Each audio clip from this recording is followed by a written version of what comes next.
Hi, Scott Orlin with CINEMA-Magazin, Venice, Italy. Not the Birdman, it's just Birdman. Actually, one of the stars of the movie, Edward Norton.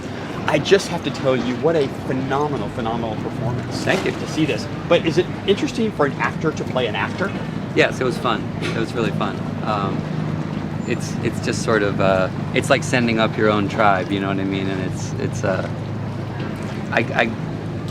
if you're a theater actor, you grow up loving like movies like With Nell and I and The Dresser, that great Albert Finney movie, that are about life inside the theater or the life of an actor. And so to get to do one that you know the rest of your community is going to love is really fun.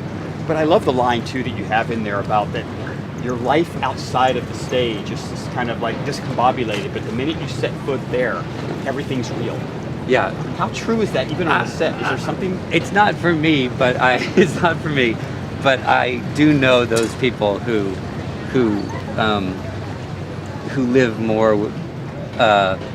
They have more talent for life within the imagined reality than they do for maybe living life. Are you that truthful though to your coworkers? I mean, sometimes everybody's ego is so fragile enough as it is.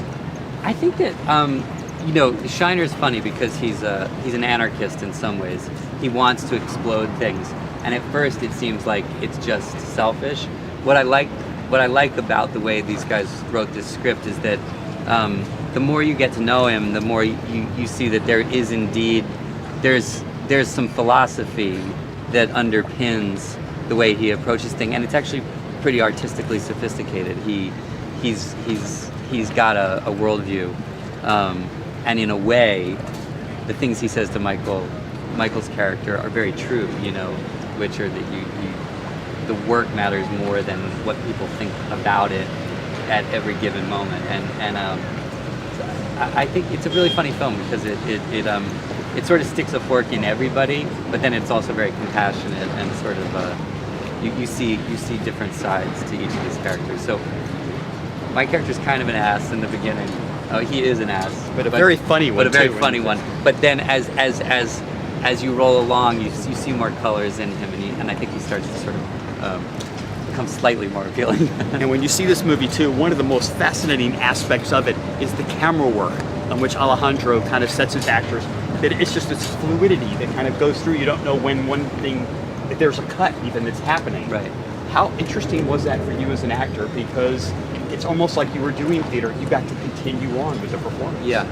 It still was like making a film in the sense that the way you interact with the camera is just very different than the sort of size you have to project out on a stage. But it was a fascinating way to work that I loved. I liked it so much that I found myself turning to Alejandro lots of times and saying, like, does this make you wonder why we do it the other way? Because if you can figure this out, why do we all create so many problems for ourselves? You know, it almost made me feel that like we're spoiled.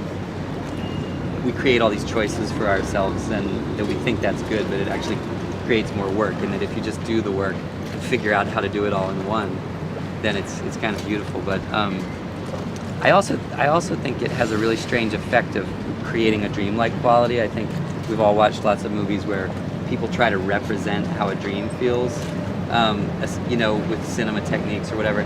But this film, to me, when you watch it, it actually feels the way a dream feels, which is that you make these weird transitions from one space or place into another, or you jump forward in time like you do in a dream, except with no sense that there's been a break. And you get to fly in dreams. Yeah, so you get to fly in dreams. No, but there's a surrealness. There's not a magical real, but almost a surrealness to the film that's very, very much like that experience of dreaming to me, and I think it's pretty unique in that sense. Just a last question for you, and one of the aspects of the movie which I thought was the most fascinating is that, I don't want to say the box that we put actors in, especially when they have success with a project, that audiences, you're supposed to replicate that over and over again.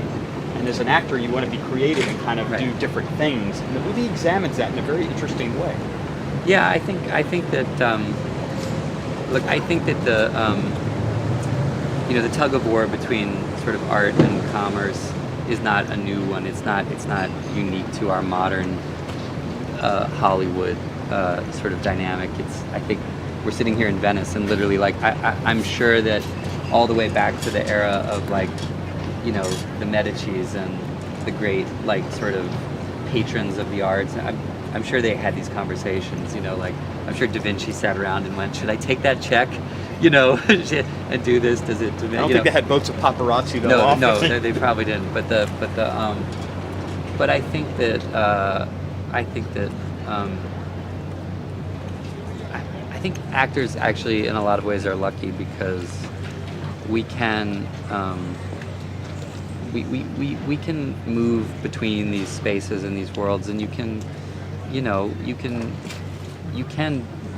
do mythic, big scale things and turn around and do good work in much more intimate, smaller, you know, deeply human films, whatever you want to call it. I think there's maybe limits to that. Like, sometimes, you know, you can sort of people can ossify themselves. They do the same thing for too long, and maybe they lose the musculature to do what I would call, like, deeper work. But I think that sometimes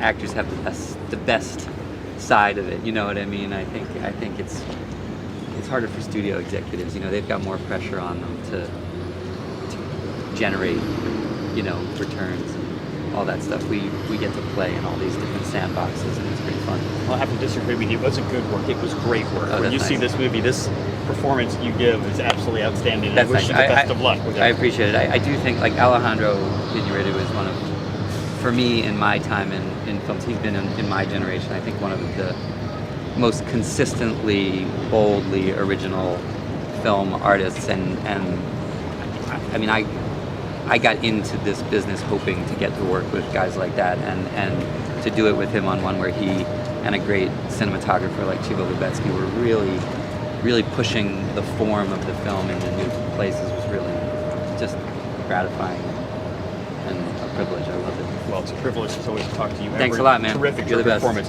And this is Scott Orlin. Until next time.